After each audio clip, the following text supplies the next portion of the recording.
नमस्कार साथियों, आज सरकार ने वित्तीय वर्ष 2020-21 के पहले क्वार्टर की जीडीपी की घोषणा की।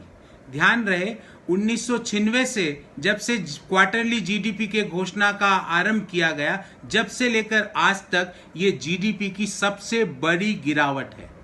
आज जीडीपी ग्रो नहीं करी है। Quarter one of financial year 2021 में जीडीपी ग्रोथ नहीं हुई है, डी ग्रोथ हुई है -23.9% की। ध्यान रहे, इस 23.9% की डी ग्रोथ में एमएसएमई और इनफॉर्मल इकोनॉमी को अभी तक नहीं जोड़ा गया है। देश के सारे एक्सपर्ट्स का ऐसा मानना है कि यदि हम एमएसएमई और इनफॉर्मल इकोनॉमी, जो कि लॉकडाउन में सबसे बुरी तरह से प्रभावित हुए हैं, अगर उनको भी हम जोड़ लें तो ये जीडीपी की डी ग्रोथ जो आज -23.9% सरकार बता रही है, ये -30 से -35% पर जाके गिरेगी। साथियों, सवाल ये उठता है कि ऐसा क्यों हुआ? ये एक्ट ऑफ गॉड के कारण नहीं हुआ, क्योंकि इससे पिछले क्वार्टर में भी जीडीपी 3.1% पर आके गिर चुकी थी। उसमें कोरोना का कोई प्रभाव नहीं था। पिछले 2 सालों में क्वार्टर दर क्वार्टर जीडीपी गिरी है, सिवाय एक क्वार्टर के जिसमें 0.1% की वृद्धि दर्ज की गई है। सवाल ये उठता है कि ऐसा क्यों हुआ है और इससे बाहर निकलने के क्या उपाय है। इसको समझने के लिए हमें इकोनॉमी को 2 भागों में विभाजित करना होगा, अर्बन इकोनॉमी, रूरल इकोनॉमी।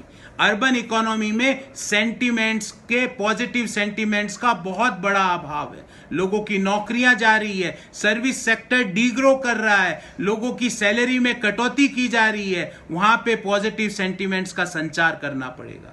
और रूरल इकोनॉमी जो आज अर्बन इकोनॉमी से बेहतर कर रही है, क्योंकि जिस चीज का माननीय प्रधानमंत्री जी संसद में खड़े होकर मजाक उड़ाया करते थे, मनरेगा का, आज उसी के कारण rural economy marginally urban economy से बेटर कर रही है। तो अब इससे बाहर निकलने का क्या उपाय है? इससे बाहर निकलने के 4 उपाय हैं। नंबर 1, अर्बन इकोनॉमी में और सर्विस सेक्टर में पॉजिटिव सेंटीमेंट्स का सृजन करना पड़ेगा। इसके लिए सरकार के नुमाइंदों को मोर के साथ नहीं, सॉफ्टवेयर इंडस्ट्री के जो चैंपियंस हैं उनके साथ बैठक करनी पड़ेगी।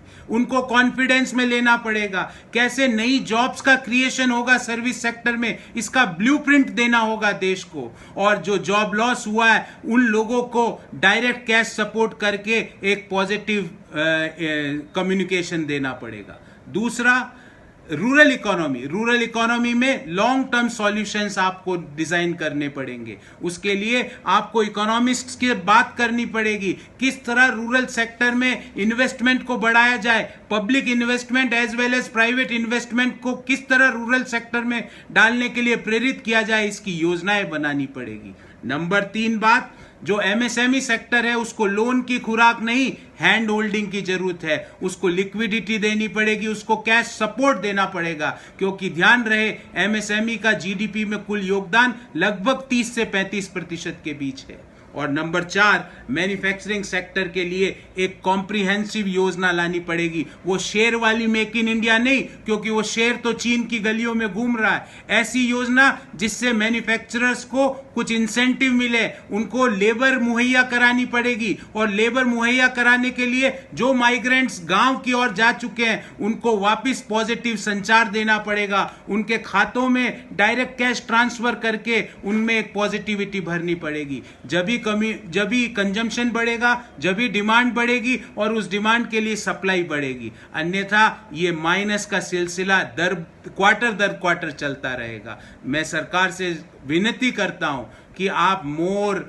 कुत्तों की बात तो करते हो, पर इन जीडीपी की बात भी कर लीजिए। एक बार पूरी मन की बात सिर्फ जीडीपी के ऊपर और इकोनॉमी के ऊपर कर लीजिए।